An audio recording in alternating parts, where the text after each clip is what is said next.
ಮತ್ತೆ ಯಾವುದೇ ಪರಿಸ್ಥಿತಿಯಲ್ಲಿ ಮತ್ತೆ ಮರ ಗಿಡ ಹೋಟೆಲ್ಗಳಲ್ಲಿ- ಕಡಿಬಾರದು ಅಂತ ಈಗಾಗಲೇ ಆದೇಶ ಕೊಟ್ಟಿದ್ದೇವೆ. ಸಭಾಪತಿಗಳೇ, ಹೋಟೆಲ್ಗಳಲ್ಲಿ ತಿಂಡಿ ತಿನಿಸುಗಳ ರೇಟನ್ನು ಜಾಸ್ತಿ ಮಾಡಿದ್ದಾರೆ. ಹೋಟೆಲ್ಗಳಲ್ಲಿ ತಿಂಡಿ ತಿನಿಸುಗಳ ರೇಟನ್ನು ಜಾಸ್ತಿ ಮಾಡಿದ್ದಾರೆ. ಮತ್ತೆ ನಿಮ್ಮ ಇದು ಸ್ಟೀಮರ್ಗಳು ಹಡಗುಗಳು ಬರ್ತದೆ ಅಂತ ಹೇಳಿದಿರಲ್ವಾ? ಎಲ್ಲಿದೆ ಹಡಗುಗಳು? ಬರ್ತು ಕಾಣುವುದಿಲ್ಲ ನನಗೆ. ಅದರ ಬಗ್ಗೆ ಏನ್ ಮಾಡ್ತೀವಿ? ಆಯ್ತಾಯ್ತು, ಒಂದ್ ನಿಮಿಷ ಕೂತ್ಕೊಳ್ಳಿ. ಬರ್ತಾ ಇದೆ ಸಚಿವರು ಹೇಳಿ. ಎಲ್ಲ ವಿವರವಾಗಿ ಉತ್ತರ ಕೇಳ್ತಾ ಇದ್ದಾರೆ. ಮೊದಲು ನಾವು ಕಲ್ಕೊಬೇಕಾಗಿರೋದು ಏನಂದರೆ, ಗಾಂಧೀಜಿಯವರು ಹೇಳಿದರು, ಸ್ವಾಭಿಮಾನದಿಂದ ಸ್ವಂತ ಬದುಕನ್ನು ಕಟ್ಟಿಕೊಂಡು ಬದುಕಬೇಕಂತ, ಪರದೇಶದ ಮೇಲೆ ಅವಲಂಬಿಸಬೇಡ ಅಂತ ಹೇಳಿದರು. ಆ ಕೆಲಸವನ್ನು ಪೂರ್ತಿ ಮಾಡೋದಿಲ್ಲ. 70% ಆಯಿಲ್ ಹೊರದೇಶದಿಂದ ಅವಲಂಬಿಸಿದ್ದೀವಿ. ನಾವು ಸೋಲಾರ್ ಎನರ್ಜಿ ಜಾಸ್ತಿ ಮಾಡಬೇಕಾಯಿತು, ಮತ್ತು ಗ್ರೀನ್ ಎನರ್ಜಿ ಜಾಸ್ತಿ ಮಾಡ್ಕೋಬೇಕಾಯಿತು, ಬಯೋಗ್ಯಾಸ್ ಜಾಸ್ತಿ ಮಾಡಬೇಕಾಯಿತು. ಕೇಂದ್ರದಲ್ಲಿ UPA ಸರ್ಕಾರ ಇದಕ್ಕೆ ವಿಶೇಷ ಯೋಜನೆಯನ್ನು ರೂಪಿಸಿ ಪ್ರಾರಂಭ ಮಾಡಿತು. ಬಂದಂಥ ಸರ್ಕಾರನೂ ಮಾಡ್ತಾ ಇದೆ. ಮುಂದಿನ ದಿನಗಳಲ್ಲಿ ರಾಜ್ಯ ಸರ್ಕಾರ ಆಗಲಿ ಕೇಂದ್ರ ಸರ್ಕಾರ ಆಗಲಿ ನಾವೆಲ್ಲರೂ ಕೂಡ ಸ್ವಾವಲಂಬಿಗಳಾಗಬೇಕಾದ್ರೆ ಸೋಲಾರ್ ಎನರ್ಜಿ ಮತ್ತು ಬಯೋಗ್ಯಾಸನ್ನು ವ್ಯವಸ್ಥೆ ಮಾಡಿಕೊಂಡ್ರೆ ಸರಿ ಹೋಗ್ತದೆ. ಡಿಸೋಜ ಸಾಹೇಬ್ರು ಕೇಳಿದ್ದಕ್ಕೆ ಉತ್ತರ ಹೇಳ್ತೀನಿ.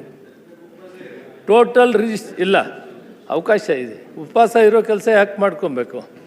ಅವಕಾಶ ಇದೆ. ಹೇಳಿದ್ರಲ್ಲ, ಸೌದೆ ಎಲೆಕ್ಟ್ರಿಸಿಟಿ ಇದೆ, ಎಲೆಕ್ಟ್ರಿಸಿಟಿ ಉಪಯೋಗಿಸ್ಬೇಕು ಪ್ಯಾರಲಲ್ಲು.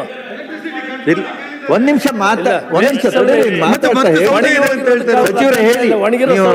ಕಂಪ್ಲೀಟ್ ನೀವು ಹೇಳಿ, ಆಮೇಲೆ ಏನಾದ್ರು ಇದ್ರೆ ಕೇಳ್ತಾರೆ. ಮಾನ್ಯ ಡಿಸೋಜ ಸಾಹೇಬ್ರು ಕೇಳಿದ್ದಕ್ಕೆ ಹೇಳ್ತೀನಿ. ಈಗ ಎಲ್ಲ ಹೋಟ್ಲುಗಳಿಗೂ ಆವರೇಜ್ ಇವತ್ತು 45,000 ಸಿಲಿಂಡರು ಪ್ರತಿದಿನ ಉಪಯೋಗಿಸ್ತಾ ಇದ್ದು ಎಲ್ಲ ಹೋಟ್ಲುಗಳು.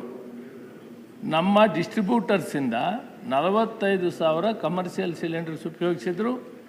ಅದರಲ್ಲಿ ಒಟ್ಟಾರೆ 16,000 ಸಿಲಿಂಡರನ್ನು ಪ್ರತಿದಿನ ಕೊಡ್ತೀವಿ. ಪ್ರತಿದಿನ 45,000 ಉಪಯೋಗಿಸಿದ್ರು, 16,000 ಕೊಡ್ತೀವಿ. ಕೆಲವು ವಿಶೇಷವಾದಕ್ಕೆ ಹೆಚ್ಚಿಗೆ ಕೊಟ್ಟಿದ್ದೀವಿ. ಹೋಟ್ಲು ಇದಕ್ಕೆಲ್ಲ 20% ಅಂದರೆ 10,000 ಸಿಲಿಂಡರ್ ಕೊಡ್ತೀವಿ. ಪ್ರತಿ ಹೋಟ್ಲಿಗೂ ಸಿಗ್ತದೆ. ಇವತ್ತು 5 ಸಿಲಿಂಡರ್ ಉಪಯೋಗಿಸೋರು ಈ ವಾರದಲ್ಲಿ 1 ಸಿಲಿಂಡರ್ ಉಪಯೋಗಿಸ್ಬೇಕು. ಮಾನ್ಯ ಸದಸ್ಯರೇ, ಅಡ್ಜಸ್ಟ್ ಮಾಡ್ಕೊಬೇಕು, ಎಲೆಕ್ಟ್ರಿಸಿಟಿ ಉಪಯೋಗಿಸ್ಬೇಕು. ಮುಂದಿನ ದಿನಗಳಲ್ಲಿ ನಾವೆಲ್ಲ ಸೇರಿ ಸ್ವಾಭಿಮಾನವಾಗಿ ತಮ್ಮ ಕಾಲ ಮೇಲೆ ನಿಂತ್ಕೊಳ್ಳೋದು, ಪರಕೀಯರ ಮೇಲೆ ಅವಲಂಬನೆ ಮಾಡಬಾರ್ದು. ಶೂನ್ಯ ವೇಳೆ ಸಾಕು. ಕೆಲಸ ಇಲ್ಲ, ಅವರಿಂದ ಏನ್ ಮಾಡಬೇಕು ಆಯ್ತಾ? ಇನ್ನೇನು ಕೆಲಸ ಇಲ್ಲ. ಶೂನ್ಯ ವೇಳೆ. ಐವನ್ ಡಿಸೋಜ.